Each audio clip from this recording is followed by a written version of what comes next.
afternoon, everybody. Good afternoon. Thank you so much for coming out today. My name is Deborah Cardin, and as the museum's Deputy Director for Programs and Development, it's a real pleasure to welcome you here today as we kick off a series of programs related to our amazing Mendes Cohen exhibit that explore Mendes Cohen as a traveler. And I hope if you didn't already, you'll pick up one of these postcards from our front desk. We've got two wonderful other programs after today. On Sunday, April 12th, we're having an Egypt Family Day. And then on Sunday, April 19th, Dr. Deborah Weiner is going to be speaking about Mendes' travels through Palestine. So I hope you'll come back and join us. So for today, we are going to be focusing on one of the specific collections that you can see inside our amazing Mendes Cohen exhibit.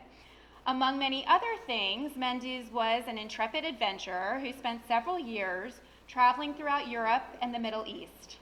During his travels to Egypt, he amassed a large collection of Egyptian antiquities that he then sent back to Baltimore, and after his death, his nephew, who was also named Mendes Cohen, donated the nearly 700 objects that comprise this collection to Johns Hopkins University, where they remain today as part of the Johns Hopkins Archaeological Museum. And I encourage you to go visit this museum. It's on the Homewood campus. As one of the exhibit's curator, I had the great privilege of visiting this beautiful museum, and I was able to see many of these artifacts. We are so grateful today to our speaker today, Dr. Betsy Bryan and her colleagues, for their tremendous assistance and guidance with our research as they helped us understand the collection's significance, and they even loaned us several artifacts which we have on display. And having these objects on display really provide visitors with a deeper understanding of Mendes Cohen's extraordinary life and experiences. So please, if you haven't had a chance to see the exhibit yet, please do so this afternoon.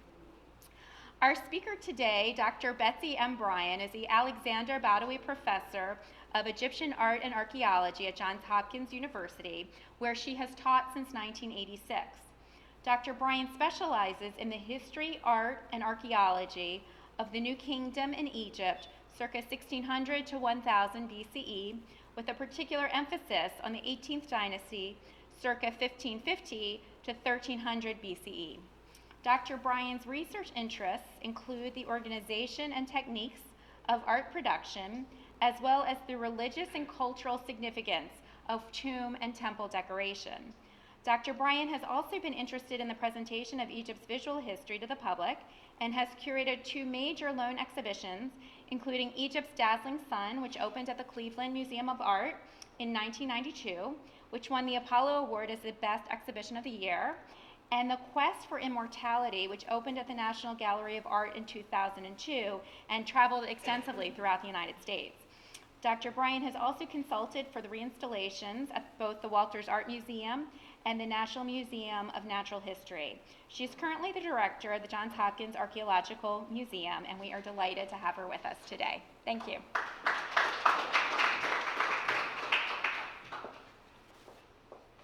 Thank you very much. I have to apologize. Of course, I came down with a sore throat on Wednesday, so I really thought I'd be gone by now, but my apologies. So I am an Egyptologist, as you heard. So you all have the amazing experts on Mendes Cohen, and having just had a brief time to go through the exhibition, I'm going to go through it again as soon as we're done here. I can see that I learned a lot just walking around in a very short time. So I am not the person who's going to educate you about Mendes Cohen, but rather I'm going to talk about the things that Mendes Cohen acquired while he was in Egypt and what their meaning was to the people for whom they were originally made.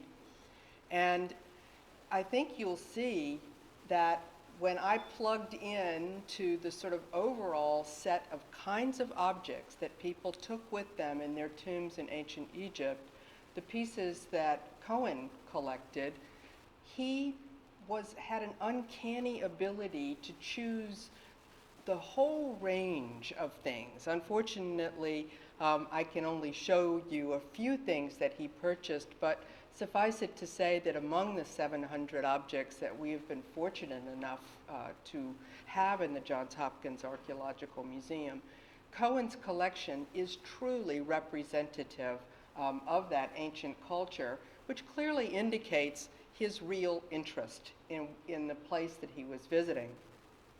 Now, on the screen, just before we get going, on the right is a map, and you'll see on that map that it represents the Nile Valley from all the way from the Mediterranean south into Sudan. The brown stripe that crosses right here.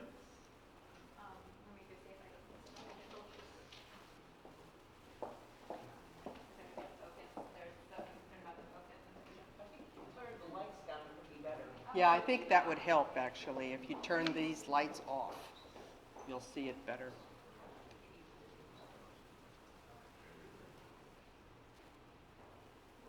Was he related to Mendes I? I have no idea. Now it's better. Okay. I think that was better. Turn the front lights off. Is that better? Okay.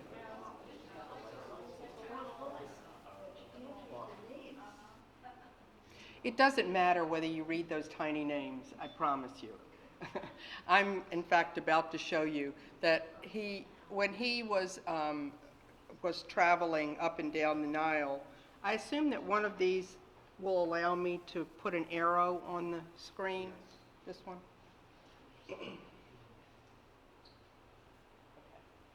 He traveled from up here in Damietta and all the way up the Nile down to what is now the border with the Sudan at Wadi Halfa.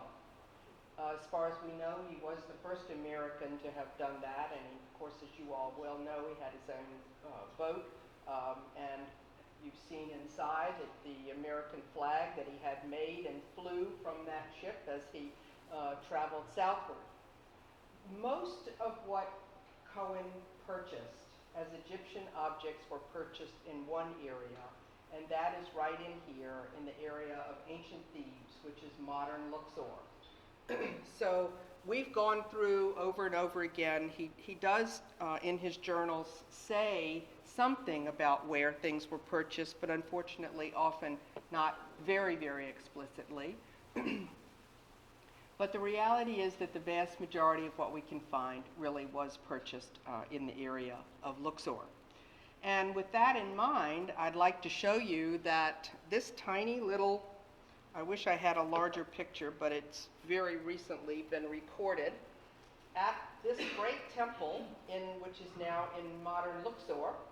On the south side, Mendes Cohen visited in 1832, and he carved his name on the monument, and they're making a copy of all graffiti, ancient and modern, at the moment, and there is Mendes Cohen. We'll have eventually a far better publication to show you of Mendes Cohen's record of his own visit in the ancient city of Thebes. So from here, I'm now going to talk really about ancient Egypt and their funerary beliefs, punctuating it as I go with objects from a variety of sources, including the collection of Mendes Cohen. And as we start, you'll see that we start off with two objects that are from the Cohen collection, and I'll come back to them a little bit later. So the ancient Egyptians, as everybody knows, took an awful lot with them. And the question really does become, why were they so obsessed with taking things with them? And the reason comes directly out of their notion of what happened to them in this life, as well as what happened to them in the next life. Probably everyone is familiar with the sort of most famous environment of things that were left behind for the king, and that was Tutankhamun's tomb. But everyone who could afford to do so prepared a burial, even if it were only a few dishes with food in it that you could take with you into the next world. Ancient Egyptian elites prepared themselves large tombs in the mountains. This is in Thebes, modern Luxor, and they took all of their worldly goods, as it were, with them, carrying their household goods, their beds, their chests full of clothing, jars full of ointments. These are for small statues. There's wine and beer to go with them in the next world. And they started on the eastern side of the river, where almost everyone lived who was of an elite status, say 1400 BCE. And their coffins and their friends with all their goods got onto a boat and crossed the river. And once they crossed the river, a procession began that wound its way through the desert on the western side of the Nile up into the tombs that you see up into the mountains of western Thebes. And there, rituals were performed and the person and his or her goods were deposited. So the materiality of the Egyptian funerary belief was never separated. We see even in images painted on people's tomb walls that when you see a workshop, this is a workshop scene where people are actually making goods. They're making a coffin. They're making all sorts of furniture to be placed in a person's tomb. But at the same time, throughout the procedure, a priest is standing and reading a ritual that has to do with making this material effective, safe, and helpful to the person in the next life. So we find that you will put into your tomb all of those things that represent both the necessary beliefs, that is, how to protect the body, and we'll look at that in just a moment, but also things that meant something to one in a personal sense. So there was a combination of the view that to be the same individual personality that you were in this world, that you would want some of your own things combined with the things that were necessary for the ritual.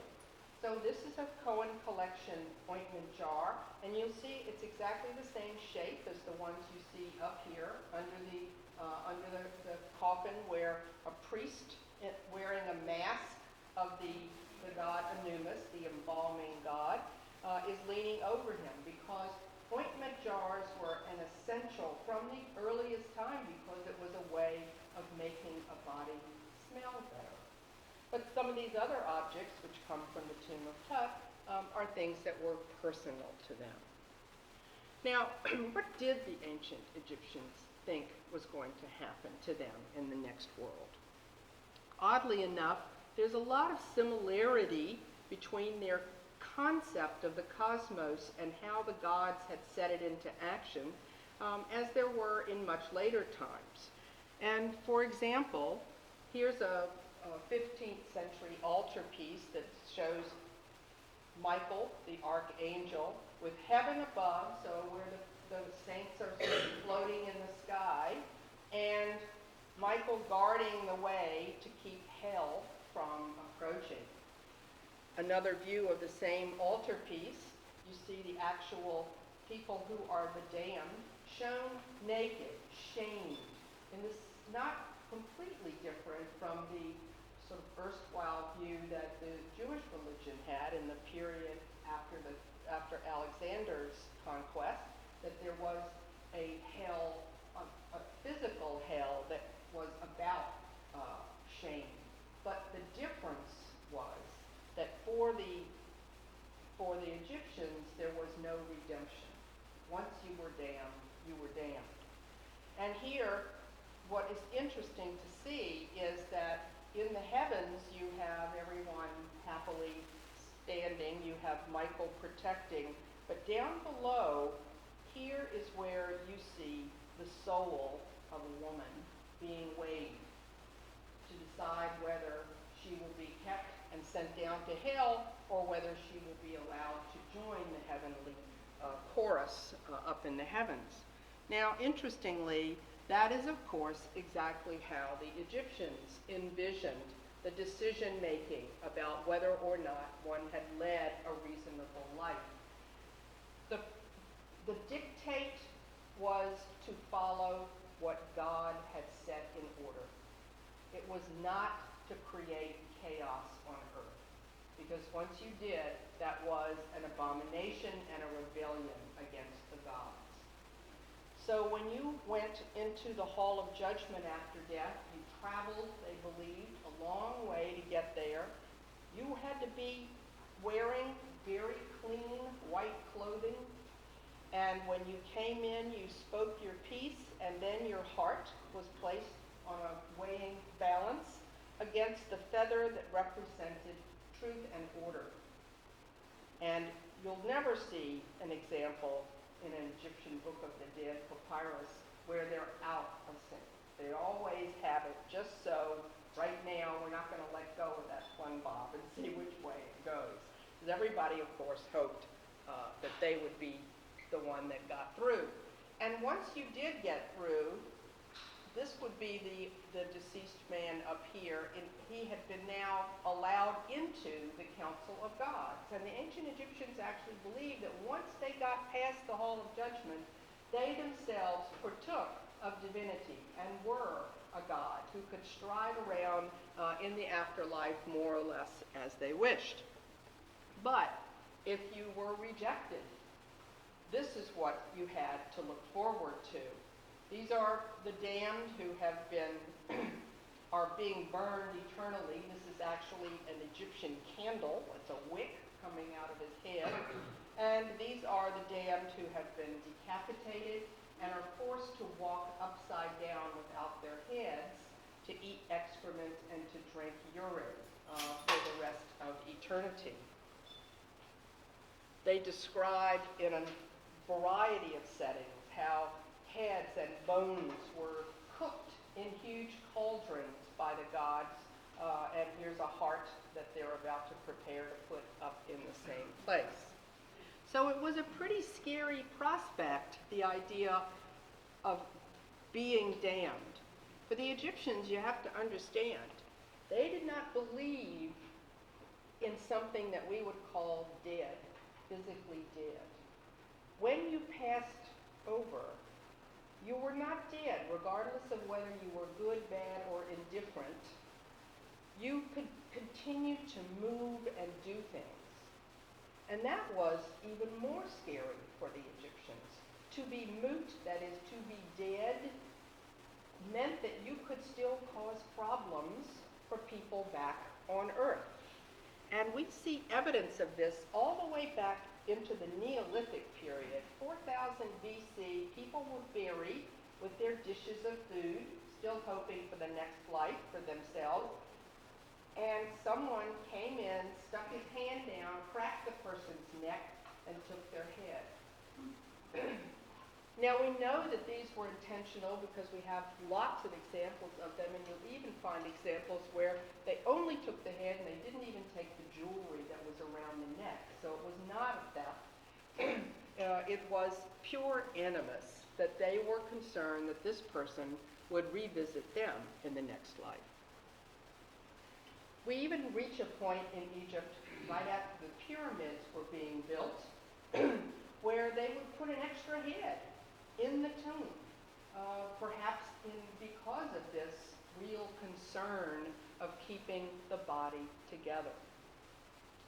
For them, the soul was contained within the body. The soul needed a container. And after one's physical death, then the soul would be able to move itself. During the day, it would be able to come up into our world, receive food, become nourished, then return to its physical self. Back and forth is the way the Egyptians envisioned that the soul of a deceased person operated. But in order for it all to work, the body had to be complete. And that explains, of course, why coffins were such a necessity. Now, I want to read to you just a little bit from a letter that a man wrote to his wife 1250 BC. So that was 3,250 years ago. And he says to his wife named Aunt Erie, "What have I done that you have ended up so angry with me? That you are attacking me, though I've done nothing to you. From the time that I was your husband till this day, what have I done that I should go high? What is it that urges me to lodge this complaint? Well, I will dispute with you in a court with my own words in the presence of the Aeneid, the gods of the West. And one will bring justice over you and me to see the basis of what your complaint contains."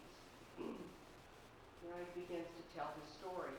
"I made you my wife when I was still a young man, and I stayed with you when I performed all kinds of offices. I didn't repudiate you, and I didn't make your heart unhappy. I acted likewise when, as a young man, I performed all kinds of important offices for the Pharaoh. I did not repudiate you, and I said, she will always be with me, so I said. And everybody who came to me in your presence, did I not receive them for your sake, saying, I will do as you wish? But behold, you do not consider my desires. I'm going to take you to court, and one will tell falsehood from truth. Mind you, when I trained officers for the army of the Pharaoh, I made them come and prostrate themselves before you with presents of all kinds and to put them down before you. I never had reason to hide anything from you as long as you lived. I never hurt you for bossing you around in any respect, and you never had any notice that I cheated on you, as a man might do with his field workers.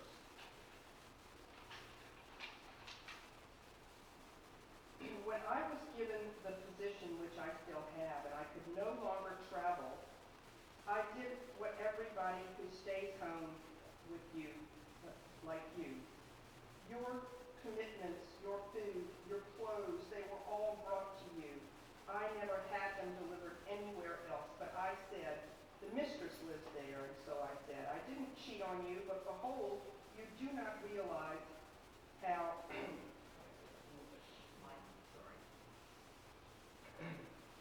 how well I treated you. That's why I send you in order to let you know what you did to me. But then when you suffered from this disease, I summoned a specialist who treated you. He did everything when I said do it. And when I had to leave in the following of the Pharaoh in order to go south and you died, I spent a period of 8 months without eating or drinking as would a normal man. And as soon as I came back to Memphis, I asked the Pharaoh to give me linens and food, and I placed them in your presence. I gave sheets and many clothing, and I did not omit anything for you.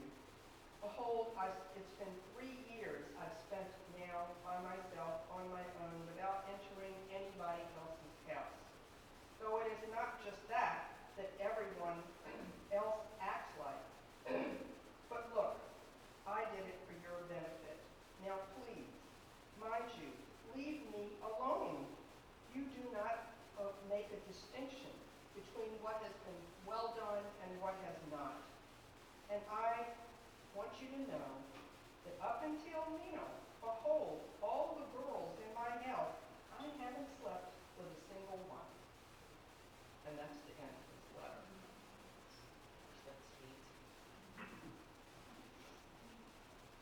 So you can think what you like about him and his family concerns. He obviously thought his wife was giving him a hard time from the other side, making his life difficult, making it impossible for him to do what he wanted to do.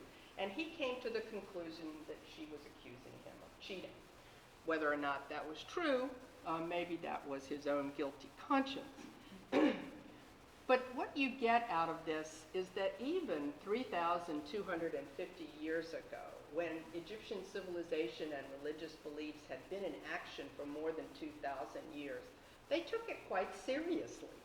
This letter was written and placed in the tomb with this woman in order for her to be able to read it, and in the hope that she would actually change her view. And as he says, he threatened to go to court with her.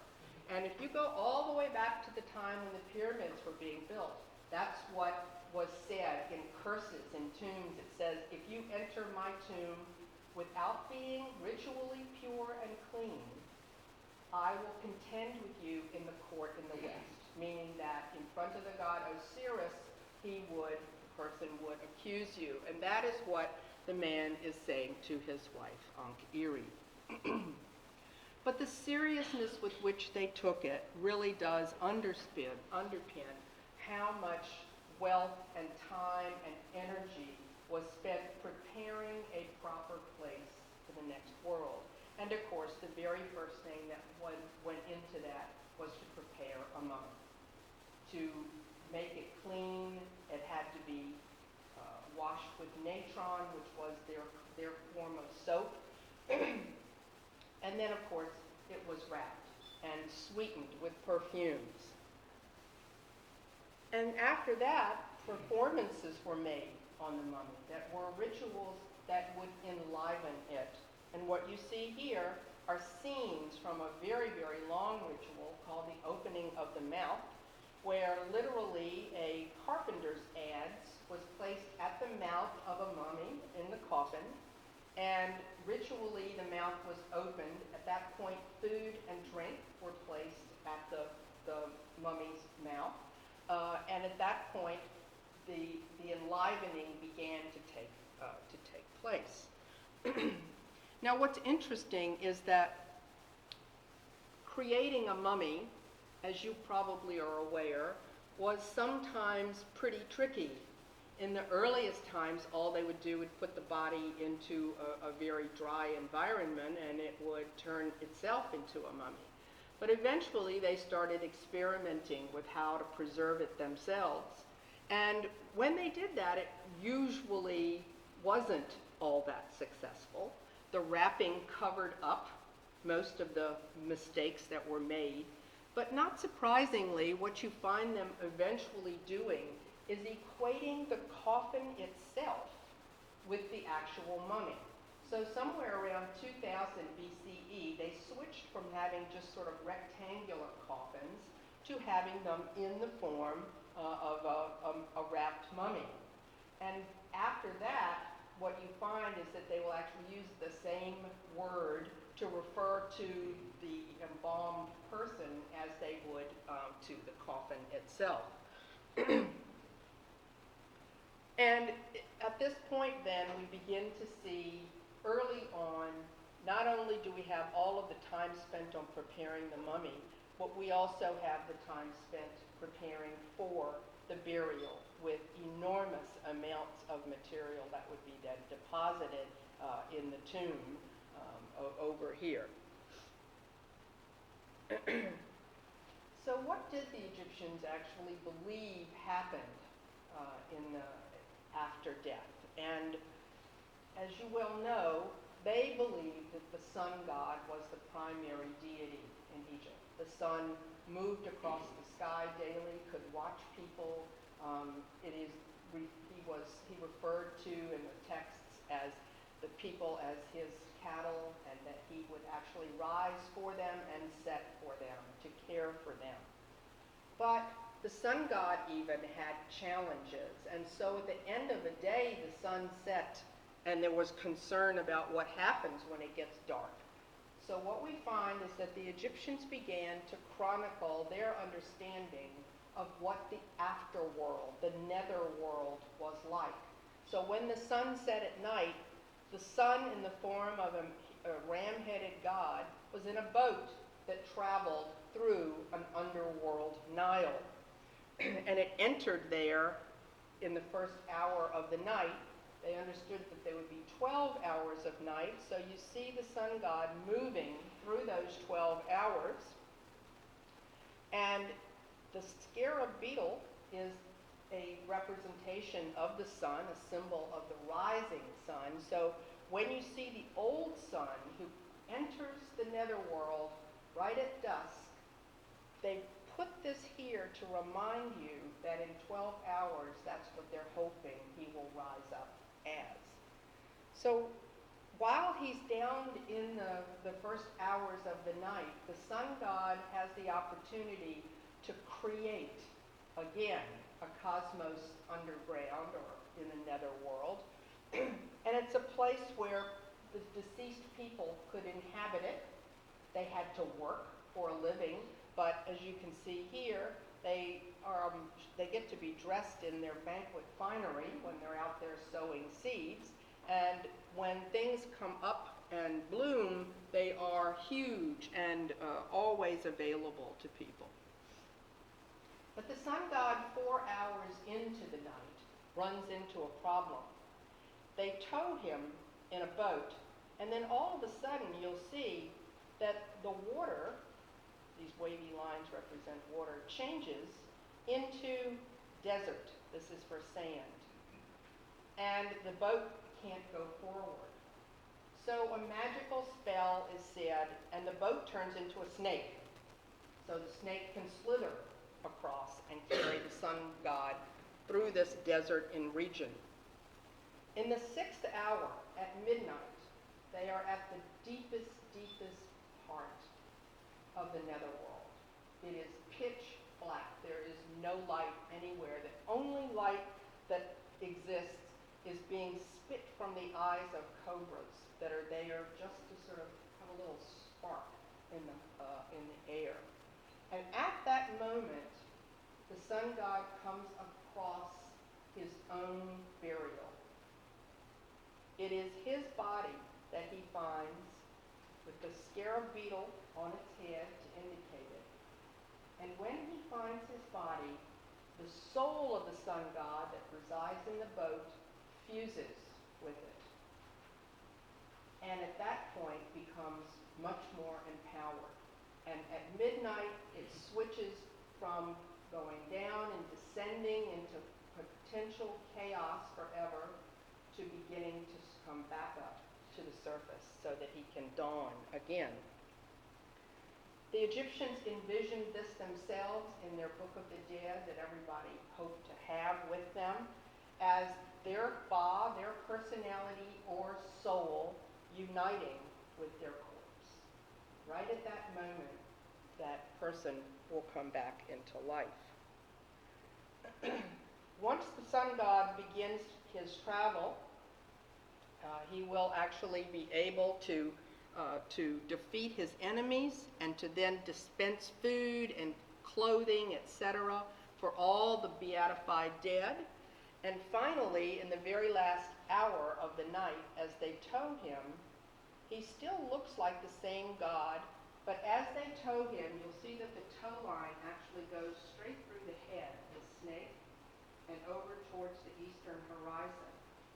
And according to the text up here, it tells us that when the boat is towed through the head of the snake, time reverses. And the sun god goes from being an old ram-headed man into a baby scarab beetle who crawls up from the eastern horizon to bring dawn with him. Now that is the mythology that the Egyptians created to explain what happened every single night to the sun. He had to meet challenges and he had to come back, and he also had to create order as he did it and dispense justice as he did it. So in order that everyone could join him in that boat, in that journey, and stay with him, they prepared for the next life. So coffins were made that were there, as we said before, to make sure that the body stayed together, that your head didn't fall off, that your hands were kept together. It could be anything from a very simple little mud brick set of things to a very elaborate set of coffins. And they even then would go to the point of having numerous coffin inside of coffin inside of coffin, like little Russian dolls. Tutankhamun's set of coffins is extremely well known. He has three major coffins, one of wood with inlaid stone, one of silver and wood, and then one of solid gold. And then on top of the mummy itself, you actually place even the gold mask. Now, why gold? Because for the Egyptians, gold was the material of the god's flesh. Their hair was lapis lazuli, and their flesh was gold. And for that reason, you will see the coloration over and over again.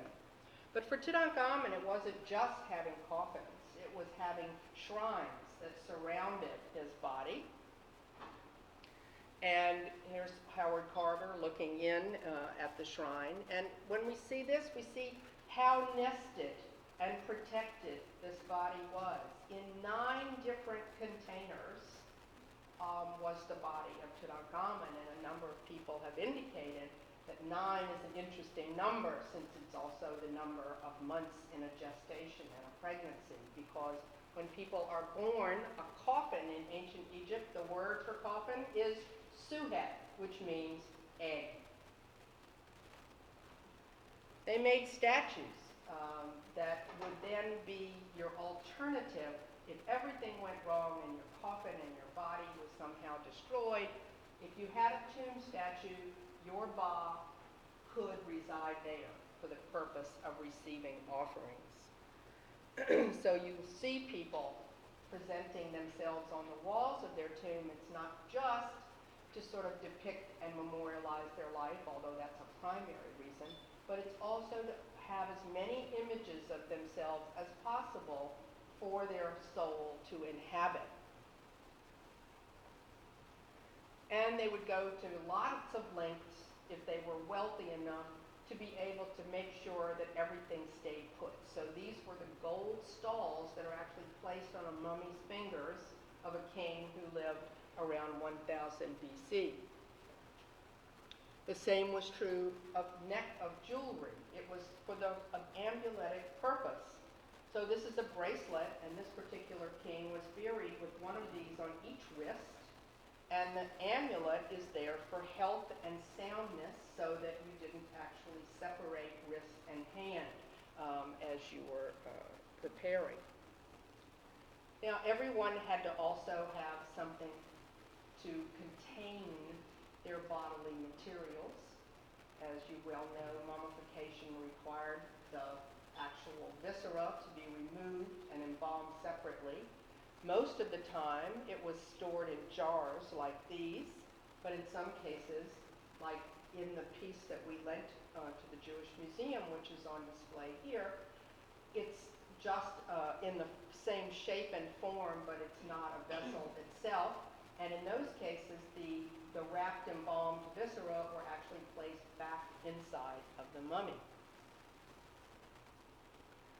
And this is Tutankhamun's canopic chest, and inside of the chest are these alabaster canopic jars, but you'll notice there's something inside of those. Inside of those, each of them contain a small gold coffin, and inside the coffins were his wrapped, embalmed viscera. Now that's about as high-end as you could get in terms of preparing for the next world. But everyone would try to have some kind of images like this. These are shabtis or shawabtis. They're small images in a mummy form, and their role was to do the work for you when you were called to do it in the next world. So when you saw the lady in her finery sowing seed behind her husband who was plowing, you would actually recite the spell that's on this figure, and it would come to life and go do the work for you. So it was a very useful thing to have, and they really found these things, they believed in them greatly. We have 2 of them here from the Cohen collection in the exhibition.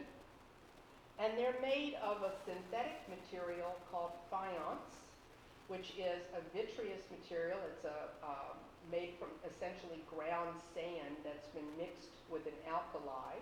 And then they put copper into it and they fire it. These are pushed in a mold. Then they fire it, and it actually self-glazes this way. So it comes out of the mold looking just like that.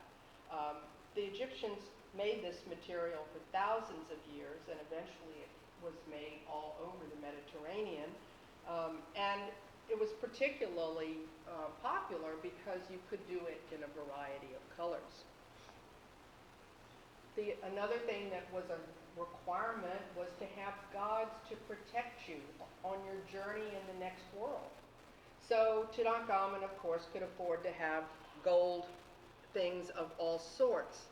And in the exhibition, you'll see amulets that would have been what the normal person might have had. And in fact, usually these amulets were actually wrapped into the mummy wrappings.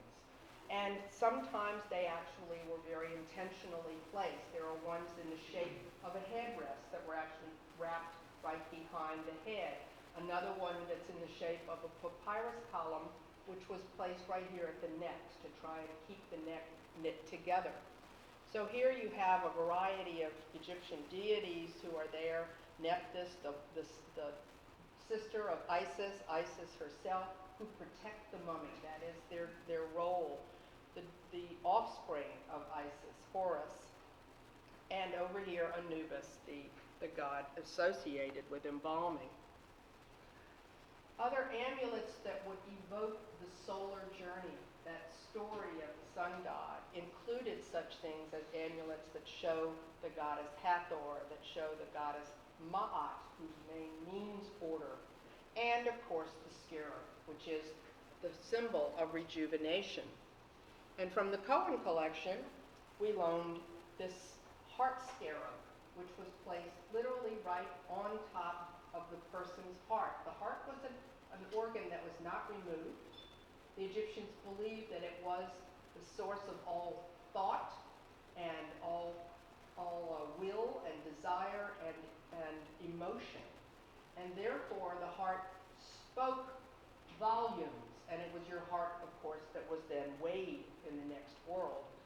So the heart scarab was placed there with an inscription that says, "Please, O heart scarab, do not speak against me in the heart of hall of judgment."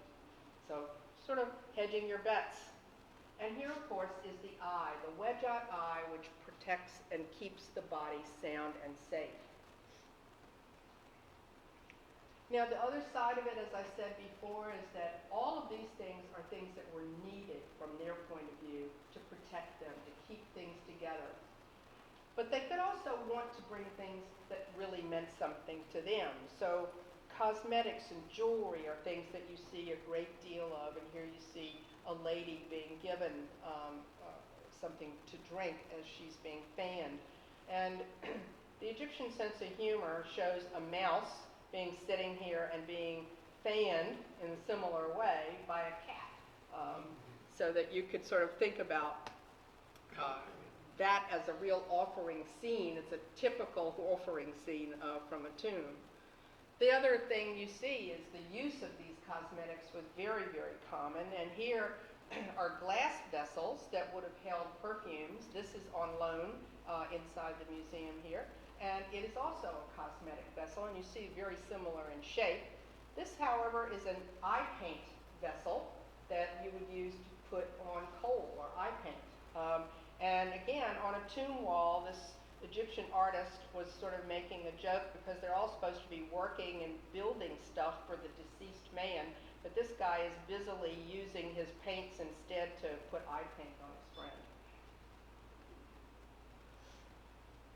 Mirrors are another thing. This is a Cohen collection mirror here on the left, although it's not in the exhibition. And of course, on Tutankhamun has a beautiful set of mirrors. This is just a mirror case. Headrests are something that were very important and used to actually place the mummy on in many types of burials, whether they would be on their back or on their side. But even things that were personal game items, things like game pieces. This is Tutankhamun's Senet game, the game of passing over.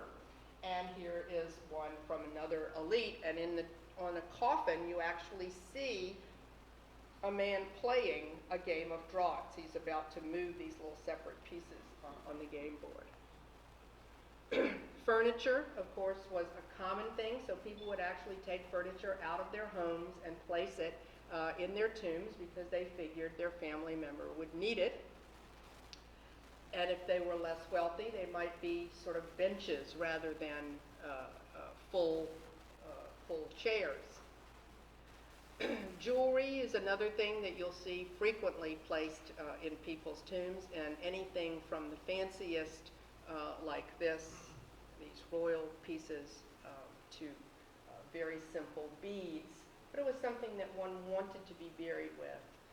And so finally, we get to the point where we'll see that as the sun sets, this is how the Egyptians began to recognize their own selves in it.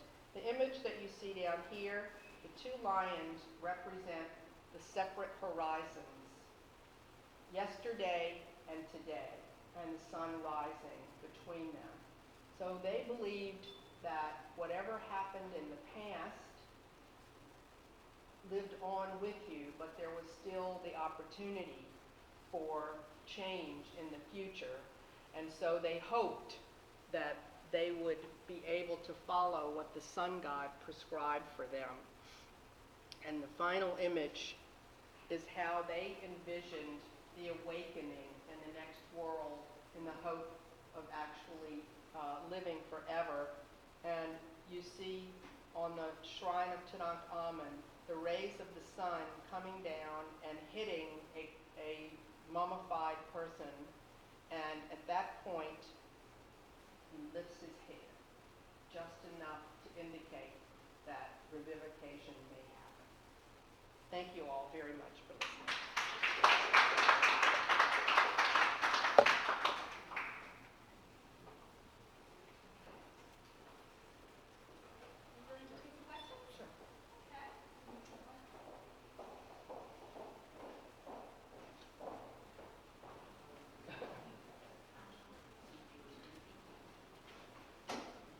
No questions. Well, I have a question. Do you think that they were on their heads sometimes? Is that the union of the two kingdoms, Northern Kingdom, and it started when did this come about, roughly? Well, they would wear the cobra Yes. here. And the cobra is actually the protective goddess from the northern part of Egypt. The only time they had two, and sometimes you'll see that, is Tutankhamun's coffins, for example, have two. One is a vulture, and the other one is a cobra.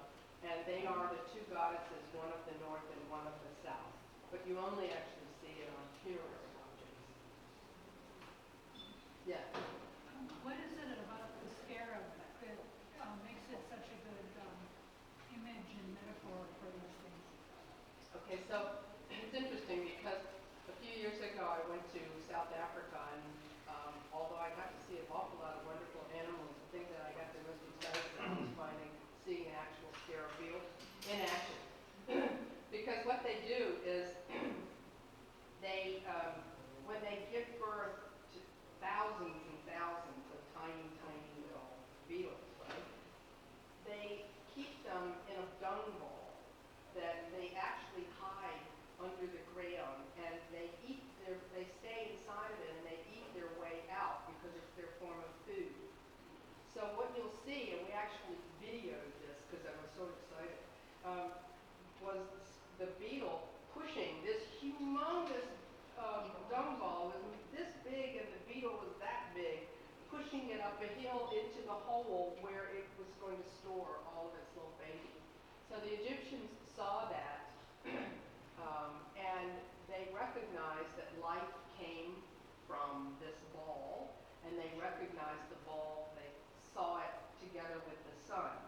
So ultimately, the things all connected up for them, that when you see, and you'll often see an image for the Egyptians of scarab beetle pushing a little red ball, that's the sun, up onto the horizon. Ah, I see. Yeah. Now, this position, is swimming, actually. I don't know if it's a sea or not, but, you know, the stretch. It does. I think that you're right in the sense that if you think about how they usually bury people was on their back, right? Yes. So to get this way, he has to have already been trying to stretch his legs and turn himself over. And that's what you actually see if you go to the Temple of Dendera. On the walls, there's scenes that show Osiris in every kind of position before he gets up. So it's like they're described even in the pyramid text. You know, it says to the king, roll over on your left side, roll over on your right side, sit up, and it's like calisthenics for the dead. Oh, you refer to him as male. I thought, well, we call Osiris, we used to call. I thought that was a female Osiris, but you. No, Osiris is the male and Isis is the female. These days the word Isis I don't dare even say. Yes. Well, you alluded to the range of elaborateness between the very high-end grade of Tutankhamun and less well-off people. Yeah. And I was wondering, how wide was that range? If you were an ordinary laborer, how much of this process actually happened? All right, it's a great question because to be honest with you, I've just been excavating some of the poorest tombs you've ever seen. And using the word tomb is a very generous description of burials. Really, it's a question of being laid on a mat with a few pots with food in it. But always, I've not found one yet where there was not some kind of jewel. Bracelet of beads, necklace of beads. But it was obviously, even for the poorest of the poor, that was something that meant something to them. And last summer we excavated a small girl who was maybe 2 to 3 years old, very impoverished. And in her left hand was a bead of rock crystal that had been punctured to be worn off here. And it was just left in her hand, and that was it. She had no other bracelets. So it really was a huge gulf. But they nonetheless made some attempt. Yeah. Were the poor mummified too, or they were just? No, they were not. None of the people that we've been excavating are mummified. They took out the organs. The heart was left in, they took out the brain, I understand. the They took stomach. out the brain and they took out lungs and things in here. Okay, and they didn't feel that this was necessary for the person to be reborn? They didn't Well, worry about the not thing being was born. that they treated the material extremely carefully, with the exception of the brain, go figure. I mean, they really did dispense with the brain, but they really thought that the body's, all that you needed was in here. So they took them out and they treated them very carefully and they put them in the jars. And that box was placed as close to the coffin as they could get always. So they did believe it was needed, but their experiments had sort of demonstrated to them that if they didn't take them out, it would really ruin the body. Yeah. Compared to ancient cultures at this time, would you say the Egyptians are more obsessed with afterlife than the others, and if so, why? Well, I think you'd have to say that there's an obsession with the afterlife in the sense that they really did believe that it was there and that they had to prepare for it. And I try to indicate some of the reasons. I mean, that there might be somebody laying in wait for you, right? And the other side was that, as I say, their belief was that you really didn't just cease to exist. So if you didn't prepare, it was going to be a very unpleasant afterlife. You're going to have it whether you like it or not. It's the sort of Like thing. compared to Mesopotamia? In Mesopotamia, it's very hard to get a handle on really what they believed because it does seem to vary in time and place. And sometimes they prepared, in an enormous way, like in the great period of the first dynasty of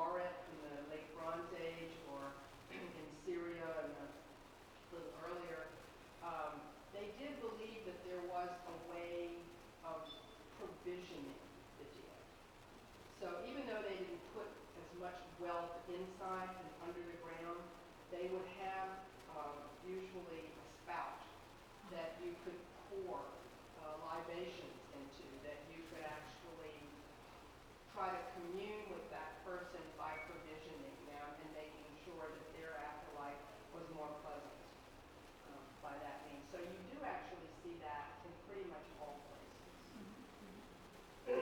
Yeah. Did they have some kind of standard? What did they use to say you were good or bad at that scale?